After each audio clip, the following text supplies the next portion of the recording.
Hello. Thank you. Holy moly, your monologue was spot on. I traveled here with two friends who are here for the very first time.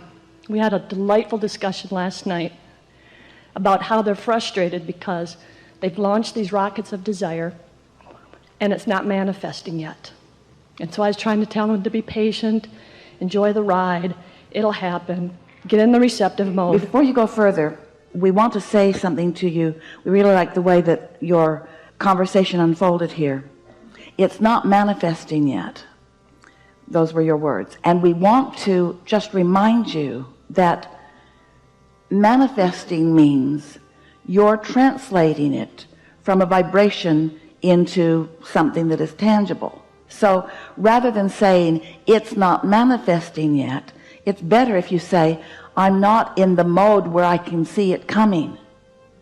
And the reason you can't see it coming is because you're looking through beliefs that blind you.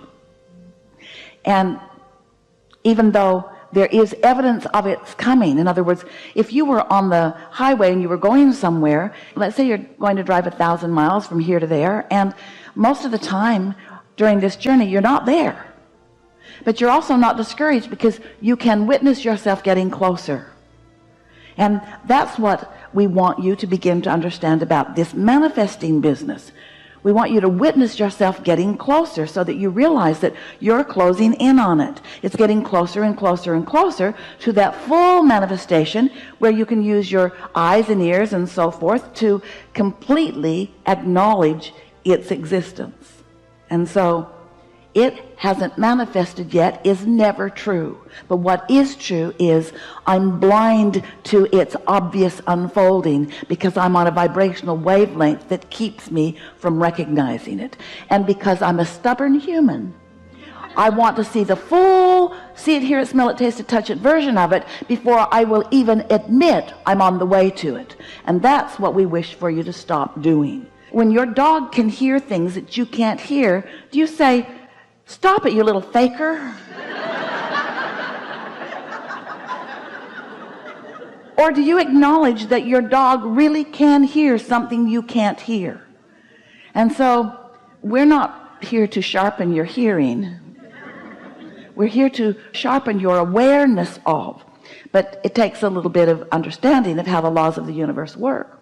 You have to begin to use another sense.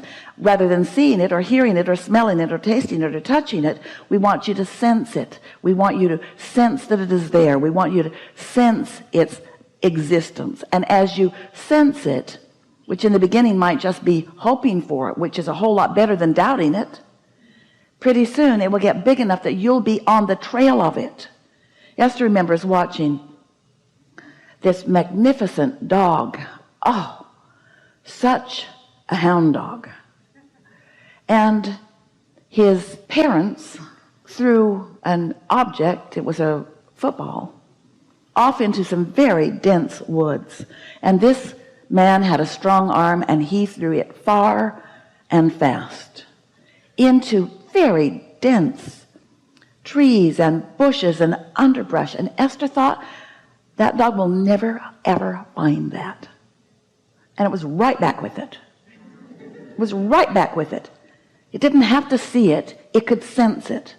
It used its nose, but you have a sensor too. It's interesting because my friends, and I love them dearly, Nora's going to be a published author someday, but she's frustrated because the book isn't published yet. And Lou is going to be a financial planner, and she's just frustrated because the money's not flowing yet. And I try to tell them, be patient, it's coming, it's coming. I kind of have the opposite. Before you go further, you're really good at setting these up. Before you go further, we don't want anyone to have patience, because if you need patience, that means tolerating being not in the receptive mode. I've asked for it and it is given, but I'm not letting it in. And since I'm not letting it in, I have to learn to be patient about not letting it in. And we say, why be patient about not letting it in? Why not let it in? And you say, because we can't see it. And we say, well, just look a little more. Look more carefully for it. We talked about the corn growing analogy, and you've mentioned it before. You plant the seed and you don't stand over it and say, where's my corn? You have to be patient to allow that to But manifest wait, and eventually are work. you patient or are you knowledgeable? Is that patience or is that knowledgeable? Just knowing that it's going to take some time to You grow. know, you're not stupid. You know that it's going to take more than now. You're not just standing there. I'm waiting for you. Oh, there's a hole in Esther's sock. I'm waiting for you. I'm waiting for you. I'm waiting for you. I'm waiting for you. No, you get on with other things. You do other things that are important to you. You're not just standing there learning to develop patience. You're getting on with life. Patience is not a positive emotion.